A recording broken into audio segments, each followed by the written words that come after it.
لو انت طالب في ثانويه ازهريه فازاي تقفل المواد العربيه او تعمل ايه عشان تقفلهم، وايه الغلطات اللي انا عملتها تسببت اني انقص كتير في العربي. ده الفيديو الخامس من سلسله فيديوهات فتره المراجعه النهائيه. لو لسه ما شفتش فيديوهات المواد الثقافيه هتلاقيها قبل الفيديو ده على طول، هتفيدك جدا. معاكم دكتور عزازي، ويلا نشوف هنعمل ايه. من غير رغي كتير، علشان تحل كويس في امتحانات المواد العربيه لازم تبقى حافظ المناهج كويس جدا، ولكن الحفظ او طريقته هتختلف من ماده لماده.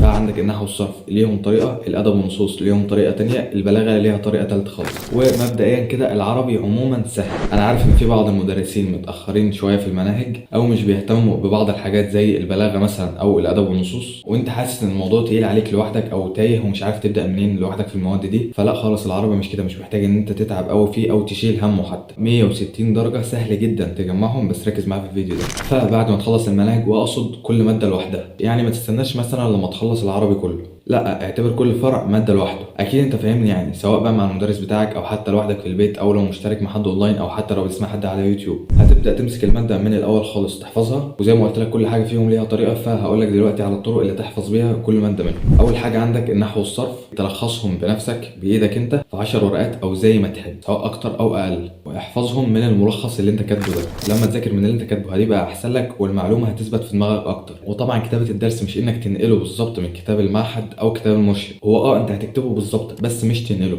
بعد ما تذاكر الدرس خالص وتحفظه كويس، هتسمعه لنفسك في الورق ده بس بطريقه منظمه جدا، عشان الورق ده هيبقى المرجع الوحيد ليك لحد ليالي الامتحان. حرفيا انت مش هتذاكر الا منه، مش هتفتح كتاب معهد ولا هتفتح كتاب مرشد. وطالما انت اللي كاتبه بايدك فاكيد هتبقى عارف كل معلومه مكانها فين بالظبط، وفاهم انت بتعمل ايه كويس. وده كان بالنسبه للنحو والصرف. بالنسبه بقى للادب والنصوص، دول طبعا مش بيتلخصوا، احفظهم زي ما هم كده بنص الكتاب. وزي ما قلت لك في فيديو قبل كده، احسن طريقه لمذاكره او حفظ الادب والنصوص هي انك تذاكر كل يوم درس ادب، وكل 3 ايام نص. اول ما تصحى من النوم كده باللي ريقك بدرس ادب، يعني خلي الادب والنصوص في روتينك اليومي كده، حاجه ثابته زي الاكل والشرب. لان صدقني الماده دي مش هتعرف تحل فيها كويس لو انت مش حافظ. دي مش بتتفهم، دي بس بتتحفظ، والاسئله بتاعتها ما فيهاش لف ودوران، هي يعتبر بتيجي بنص الكتاب بالظبط. فلازم تبقى حافظ كويس جدا. انا عارف ان الموضوع صعب، وخصوصا ان معظمكم مش بيحب الحفظ، وانا كمان كنت كده، بس للاسف الماده دي ما فيهاش حل تاني غير كده. وطبعا لو عرفت تزود كل يوم عن درس ادب او كل 3 ايام عن نص واحد بس، زود على قد ما تقدر، يعني اكيد مش هقول لك لا. يعني بالنسبه بقى للبلاغه، فنسبه الحفظ فيها اقل شويه، بس لازم تبقى فاهم كويس جدا انت بتعمل ايه. يعني مش بس بتحفظ المثال اللي عندك في كتاب المعهد،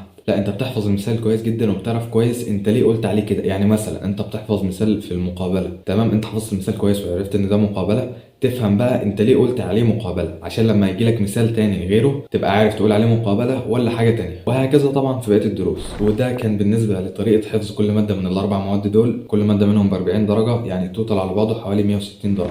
بالنسبه بقى للحل، طبعا هتحل كتاب المرشد، سواء الجزء اللي في الاول بتاع المراجعه اللي على الدروس، او جزء امتحانات السنين السابقه اللي في الاخر والامتحانات التجريبيه. وايوه طبعا الاثنين مهمين جدا، يعني مش بس الجزء بتاع الامتحانات زي ما قلت لك في الفيديوهات بتاعه المواد الثقافيه، لا، كتاب المرشد في العربي والشرعي كمان يعتبر كله مهم. وغالبا على فكره المرشد في الشرعي والعربي اجاباته بتبقى كويسه على ما اتذكر، يعني ما كانش بيبقى فيه غلطات كتير في الشرعي والعربي بالذات، انما المواد الثقافيه كان فيه غلطات كتير جدا. فيبقى ركز وانت بتحل. وطبيعي جدا على فكره ان انت تستخدم ملحق الاجابات ده، يعني ما تفكرش نفسك ان انت مش عارف تحل او الدنيا بايظه، لا. وفي النحو والصرف بالاضافه لكتاب المرشد كان في بنك اسئله، كان جايب كل الاسئله وكل الافكار على المنهج كله. فحاول تجيب بنك الاسئله ده وتحله في النحو والصرف، او تشوف المدرس بتاعك يجيبهم لك، ما اعرفش الصراحه كانوا جايبين منين. الادب والنصوص كفايه جدا كتاب المرشد. اما في البلاغه فكتاب المرشد واسئله كتاب المعهد المحلوله مهمه جدا فوق ما تتخيل، وبيجي منها حاجات في الامتحان. اما كتاب المعهد في النحو والصرف مش مهمين، او حتى لو ما فتحتهمش اصلا خالص عادي. بالنسبه بقى للمدرسين، تسمع مين او تتابع مين او حتى تشترك مع مين. وهي نصيحه مني، حاول تفكر 13 مره قبل ما تشترك مع حد في العربي والشرعي بالذات، علشان هم مش محتاجين خالص. صدقني انت هتحفظ